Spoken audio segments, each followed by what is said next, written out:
Chapter 23. Disposing of the bodies. Prince Montenuovo, chief controller of the Habsburg imperial household and chief persecutor of Sophie while she was still alive, was in charge of arrangements for the two bodies. He had them shipped to Vienna so as to arrive late at night, 10 p.m. on July 2nd. Montenuovo expected nobody to meet them so that, unobserved, he could separate the two corpses. The Archduke could be sent to the Habsburg family Hofburg chapel, while Sophie could go to Artstetten, a castle where Franz Ferdinand had built a chapel for his wife and himself. Montenuovo's plan was derailed when the bodies were met at the Vienna train station by the Archduke Charles, Franz Ferdinand's nephew who had succeeded to the position of heir apparent. Charles was accompanied, Albertini tells us, by the whole officer corps of the Vienna garrison. So both bodies went to Hofburg Chapel for memorial services. Even so, the Archduke's coffin was higher and larger, and bore his full insignia, as the second highest ranking prince of the empire, while hers bore a pair of white gloves and a black fan, the insignia of her service as a lady-in-waiting. The children of the couple were forbidden to attend the memorial services for their parents. They did send flowers, one of the only 2 bouquets allowed. Foreign royal personages were asked by Vienna not to attend and therefore did not do so. The ceremony occurred on July 3rd. Afterwards the chapel was closed. In the night the coffins were transferred back to the railroad station but were intercepted. Thereafter they were accompanied by a large body of nobles led by Sophie's brother, a group that refused to be excluded. At Artstetten the bodies of the Archduke and his morganatic wife reached their burial ground, harassed and humiliated in death as they had been in life by the Habsburg court. It was shabby behavior by the court grandees. It also was short-sighted. It undermined its claim to have been injured by the crime that Gavrilo Princip had perpetrated. Chapter 24. Rounding up the suspects. Battered, bleeding, and vomiting, Princip was brought into the police station. Kabrinovic, the bomb thrower, had arrived only a short time before. Following continental legal procedures, an examining magistrate, Leo Pfeffer, a local functionary, had been appointed to investigate Kabrinovic's crime. When the police brought in Princip, the scope of Pfeffer's inquiry was widened. 2 such attempts within minutes of one another suggested something larger than a murder. It pointed to a conspiracy. At first, wrote Judge Pfeffer, Princip, exhausted by his beating, was unable to utter a word. He was undersized, emaciated, sallow, sharp-featured. It was difficult to imagine that so fragile-looking an individual could have committed so serious a deed. Later, under interrogation, Princip regained his voice, and asserted that he had no accomplices and had acted on his own initiative. He denied all knowledge of Kabrinovic. Of himself, he said, "People took me for a weakling. And I pretended that I was a weak person even though I was not." The leader of the Austro-Hungarian army, Konrad von Hutzendorf. In turn, Kabrinovic, though he admitted knowing Princip, denied any knowledge of what his friend had done.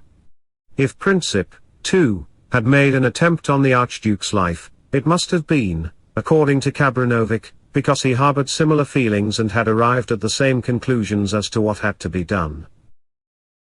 The correspondent of the London Times reported on June 29 that Princip and Kabrinovic are said to have assumed a most cynical attitude during their examination, and to have persisted in claiming that nobody else was involved. Their story, that 2 friends by coincidence had tried to assassinate the same public figure, independently of one another, on the same day in the same place, at roughly the same time, was inherently absurd.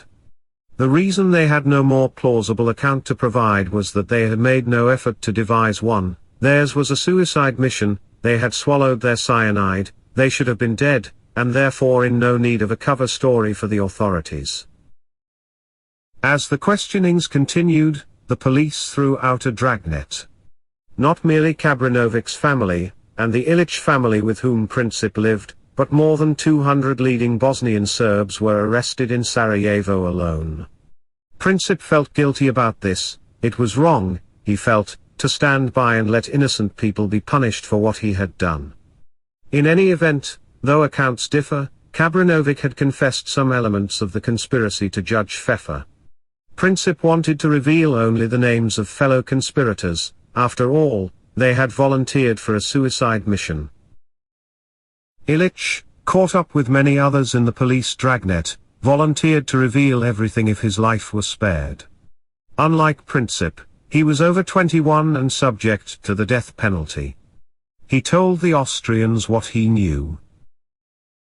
By July 2, all conspirators had been identified. By July 3, all were in custody, except for a minor figure who escaped to Montenegro and was never apprehended. The prisoners attempted to avoid supplying information that could link them with Serbia. They did not entirely succeed. On July 5, General Potiorek was able to cable his civilian superior, Finance Minister Bilinski, that the conspirators had been supplied with weapons by Serbian Major Tanković, who also had trained Princip in marksmanship. Austria's military attaché in Serbia uncovered vital evidence that, if properly followed up, might have tied Princip's conspirators to Apis, and therefore to the Serbian government. He reported this to his superiors in the War Ministry, who failed to forward or communicate it, but merely filed it away. This evidence of a link to Serbia was suggestive, but by no means conclusive. The Habsburg government was convinced that Serbia somehow was implicated in the crime, but it had no proof of it. An official from Vienna who traveled to Sarajevo to see for himself cabled home, there is nothing to indicate that the Serbian government knew about the plot. Moreover, Vienna was, and remained, mistaken as to the secret society that had backed Princip. It was not the essentially cultural society Narodna Odbrana, but the Black Hand, which Austrians did not mention by name because they did not know of its existence. The German minister in Belgrade reported to Chancellor Bateman Hollweg on June 30 that Serbs were worried that they would be held responsible for the murders and that they were very depressed, but that Serbia's moral complicity in the crime cannot be denied.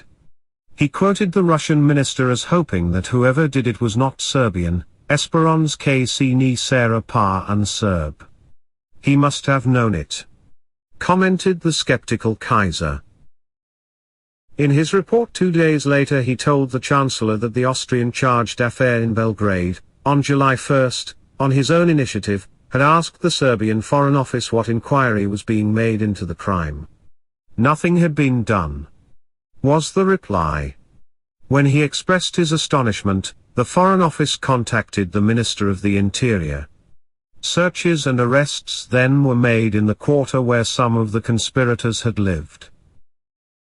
That same day Pasic, the Serbian Prime Minister and Foreign Minister, circularized his ministers abroad to the effect that Austrian and Hungarian press are blaming Serbia more and more for the Sarajevo outrage. Calling this absurd, he claimed that in all circles of Serbian society the act had been most severely condemned. It had not been within Serbia's power to prevent the crime because both assassins are Austrian subjects. He implored his representatives to use all channels available to them to put an end as soon as possible to the anti-Serbian campaign in the European press. Germany's civilian leaders, the Chancellor, the Foreign Minister, and the ambassador to the dual monarchy, instinctively moved to caution Vienna to react with restraint. Not so the Kaiser, who was devastated and enraged. No longer did he, like his friend Franz Ferdinand, minimize the Serbian problem, for he was among those who assumed, without waiting for proof, that the trail of guilt led to Belgrade. Now or never, he commented. The Serbs must be disposed of, and that right soon. His words resounded throughout the 20th century. They have been quoted repeatedly to show that his knee-jerk reaction was what led to the outbreak of World War. From an agent in the old Serbian fortress town of Niš, the dual monarchy foreign minister Count von Berchtold heard, there was practically no sign of consternation or indignation. The predominant mood was one of satisfaction and even joy, and this was often quite open. This is especially the case with the so-called leading circles, the intellectuals, such as professional politicians, those occupied in education, officials, officers, and the students. As of the first days of July, neither of the quarreling parties seemed to be aware of how matters looked to the outside world. Belgrade, unable to hide the joy of the people of Serbia, did not appear to realize how much more it had to do to persuade others that it was innocent. Vienna did not understand how much more it had to do to persuade others that the Serbian government, not merely rogues in its officialdom, was guilty. Nikolai Skibeko, Russia's minister in Vienna, initiated an investigation of his own. He dispatched Prince M. A. Gagarin to Sarajevo. Gagarin was struck by the almost total lack of security on the part of local Habsburg officials. He suspected that they were trying to cover up their own incompetence by accusing the Serbs. The assassins, after all, were not Serbs, they were Habsburg subjects from Austro-Hungarian Bosnia. It seemed to Gagarin that if Serbs had set out to kill the Archduke, they would have made a much better job of it. Gagarin's skepticism might have been dispelled, had the Austrians been open in revealing the evidence they had uncovered. But the official investigation continued to be conducted in secrecy. Had it been otherwise, had Austria convinced Russia that Serbia was a staging zone for terrorists dedicated to killing royalty, the Tsar might have closed ranks with Austria-Hungary and Germany against the regicides. And there would have been no war in 1914, though there may well have been a war in some other year.